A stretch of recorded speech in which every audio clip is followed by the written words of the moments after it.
Welcome back to Timeless Messages from the Ching. This is Stephen. Thanks for tuning in. So as I'm giving you this reading today, please think about whatever it is that's prominent in your situation, a concern, a challenge, a new pathway or perspective that you're seeking, guidance on a particular relationship, whatever it may be. If you can, shut your eyes and just focus on relaxing your body for a little while as I read the text. And if you can't do that, just continue to do whatever you're doing and pay attention to the words and how they may relate to whatever it is you need guidance with. Again, if you found this reading, there's no mistake. Your subconscious, unconscious, divine self has brought you here. Your higher self, your angels and guides have brought you here, and there are some messages here that could help you as you proceed in your life to understand a situation, to understand how things can change for the better, and what the future may bring.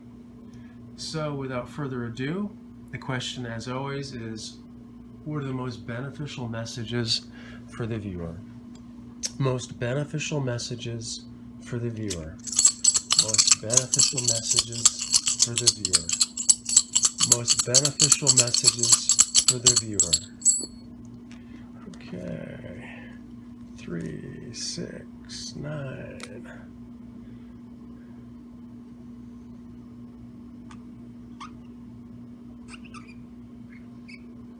Okay.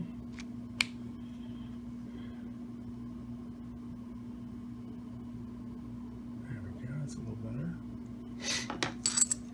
Most beneficial messages for the viewer. Okay. 1, 2, 3, 4, 5, 6. Feminine line that changes to a masculine line. Most beneficial messages for the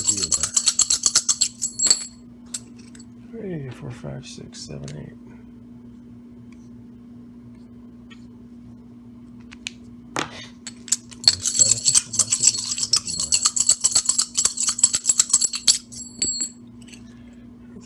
Three, 6, 7, 8. Yin again, feminine. Okay. Most beneficial messages for the viewer. Most beneficial messages for the viewer. Most beneficial messages for the viewer. 3, 4, 5, 6, 7. Yang, masculine. Final casting. Most beneficial messages for the viewer. Most beneficial messages for the viewer. Most beneficial messages for the viewer. Most beneficial messages for the viewer. Most beneficial messages for the viewer. Okay. 3, 4, 5, 6, 7. All right.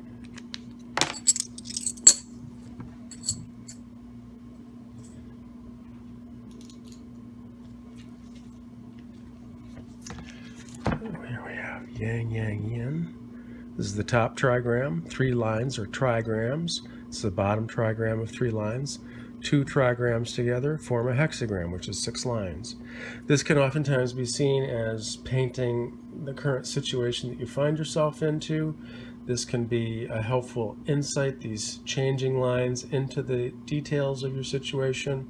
And this can provide additional assistance to understand the situation. This can be related to the situation, a different perspective, shall we say. Another way to look at this is where things are or have recently been, and this is where they are moving toward, these types of descriptions. So, a lot of different ways to interpret it, though. That's just a couple. Okay. So this is also the top 3, and this would be the same for this as well. The top 3 on that don't change. The bottom 3 do. Let's see. And that is Chen.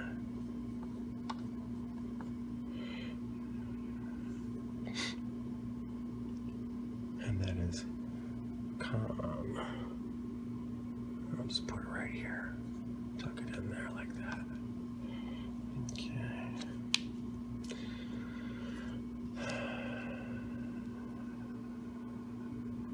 This is 42.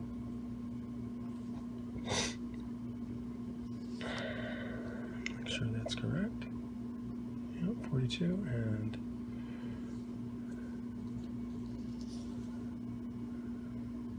59.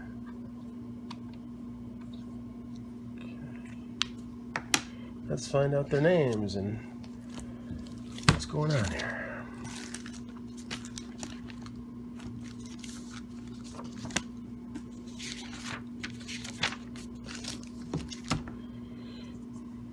Number 42 is called increase.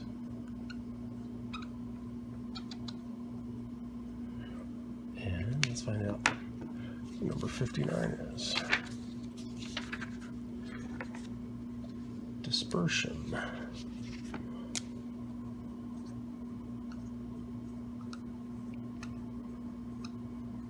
Like dispersing, like giving out, not holding to oneself, dispersing riches, dispersing blessings.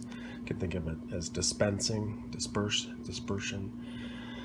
Increase, of course, is the opposite of decrease. Things are increasing. Okay, so increase. On the top, the top three lines are the gentle wind. The bottom are the arousing thunder. The idea of increased is expressed in the fact that the strong lowest line of the upper trigram has sunk down and taken its place under the lower trigram. This conception also expresses the fundamental idea on which the Book of Changes is based.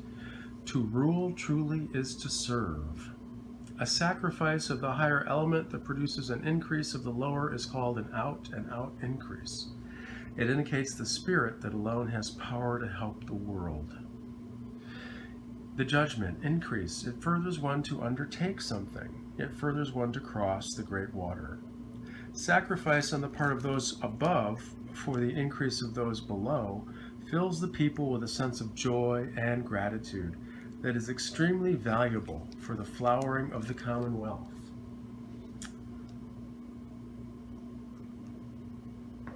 When people are thus devoted to their leaders, undertakings are possible, and even difficult and dangerous enterprises will succeed.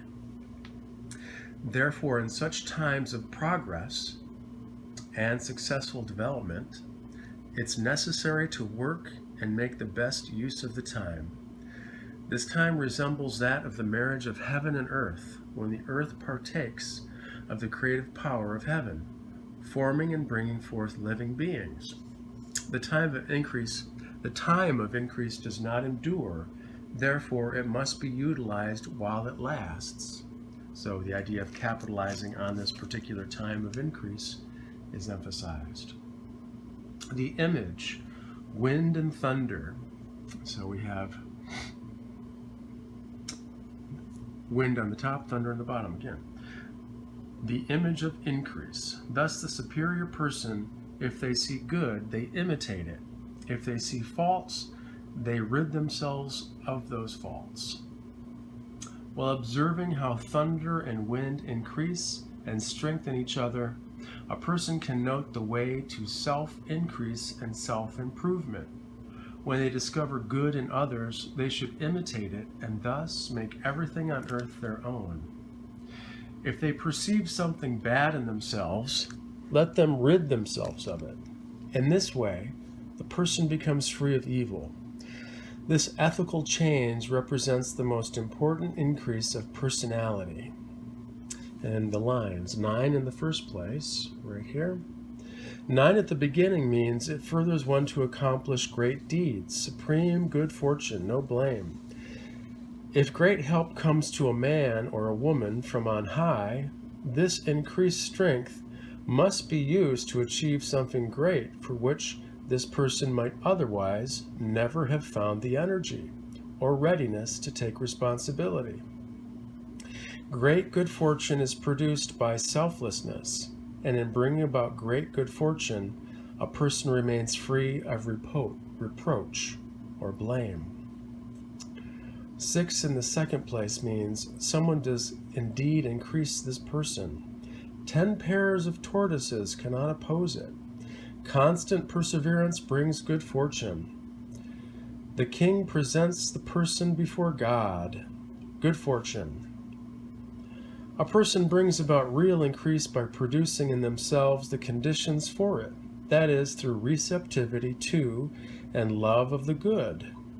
Thus, the thing for which the person strives comes of itself, with the inevitability of natural law, where increase is thus in harmony with the highest laws of the universe. It cannot be prevented by any constellation of accidents. But everything depends on this person not letting unexpected good fortune make them heedless. They must make it their own through inner strength and steadfastness. Then they acquire meaning before God and humanity, and can accomplish something for the good of the world. I want to read this once more. Everything depends on this person not letting unexpected good fortune make them heedless or not listen to good advice. They must make the unexpected good fortune their own through inner strength and steadfastness. Then they acquire meaning before God and humanity and can accomplish something for the good of the world. Interesting. So this talks about the importance of not letting unexpected good fortune make you heedless or obstinate, not listen to good advice. A person must make it their own through inner strength and steadfastness. Then they acquire meaning before God and humanity and can accomplish something for the good of the world. So, hope that speaks to you about your particular situation. And then it transforms to the hexagram dispersion, number 59. Juan, dispersion, disillusion, the gentle wind above the abysmal water. Wind blowing over water disperses it, dissolving it into foam and mist. This suggests that when a person's vital energy is dammed up within them, indicated as a danger by the attribute of the lower trigram, gentleness serves to break up and dissolve the blockage. So gentleness is very important to release the blockage that is the blockage of the person's vital energy blocked within them. Being gentle. Okay? The judgment, dispersion, success. The king approaches the temple. It furthers one to cross the great water. Perseverance furthers. The text of this hexagram resembles that of Sui, gathering together. In the latter, the subject is the bringing together of elements that have been separated, as water collects in lakes upon the earth. Here the subject is the dispersing and dissolving of divisive egotism. So you're getting rid of the ego, essentially, because that divides people and divides yourself. Dispersion shows the way that leads to gathering together. This explains the similarity of the two texts. Religious forces are needed to overcome the ego that divides humanity.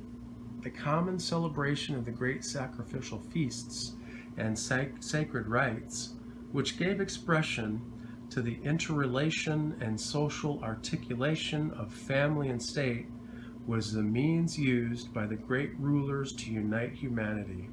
Sacred music and the splendor of the ceremonies aroused a strong tide of emotion that was shared by all hearts in unison, and that awakened a consciousness of the common origin of all creatures. In this way, disunity was overcome and rigidity dissolved. Essentially, the idea here is that unity is maintained or manifested, and stubbornness or rigidity is dissolved. A further means to the same end is cooperation in great general undertakings. that set a high goal for the will of the people. In the common concentration on this goal, all barriers dissolve. Just as when a boat is crossing a great stream, all hands must unite in a joint task. But only a person who is themselves free of all selfish, ulterior considerations, and who perseveres in justice and steadfastness, is capable of dissolving the hardness of the ego. Read that once more. Only a person who themselves is free of all selfish, ulterior considerations, and who perseveres in justice and steadfastness, is capable of dissolving the hardness of ego. Okay? So perseverance, not having ulterior considerations, perseverance and steadfastness, being steady and doing what's right and so forth. Persevering is able to dissolve the hardness of the ego. The image, the wind drives over the wind. The wind drives over the water. The image of dispersion. Thus the kings of old sacrificed to the Lord and built temples. In the autumn and winter, water begins to freeze into ice. When the warm breezes of spring come, this rigidity of ice is dissolved, and the elements that have been dispersed in ice flows are reunited. It is the same with the minds of the people. Through hardness and selfishness, the heart grows rigid, and this rigidity leads to separation from all others. The ego and cupidity isolate humanity. Therefore, the hearts of humanity must be seized by a devout emotion, a passionate and devout emotion. The heart must be shaken by a spiritual awe in the face of eternity, stirred by an intuition of the one creator of all living beings, and united through the strong feeling of fellowship experienced in the ritual of divine worship.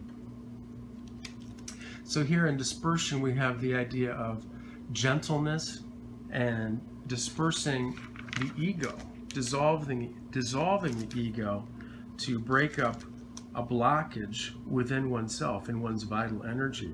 And it sounds as if this blockage in a person's vital energy could be related to a past experience that's not resolved, could be related to an egotistical way of looking at a situation, of not being willing to look at a different perspective. So dispersion shows the way that leads to this healing or gathering together of one's own interior energies. Okay? And spiritual forces are needed to overcome this ego that divides humanity and that divides oneself. So the other message that comes from this hexagram is, just as in winter, ice is solidified, the ego too is solidified just as ice. And so gentleness, like warm weather, serves to break up that ice or break up that ego that divides the humanity interaction, the human interaction between people, and also divides the forces within oneself.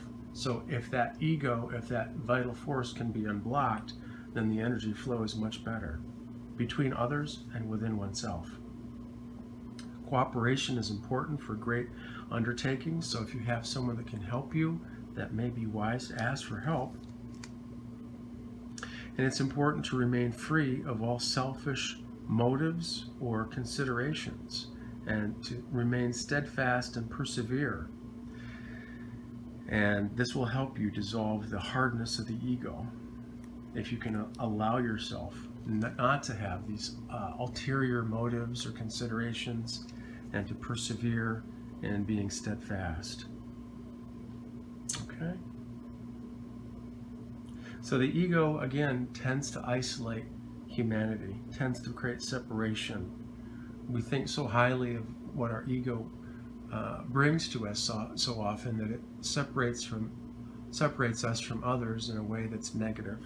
Also, it separates us from divine energy available within us that could help our lives flow a lot better.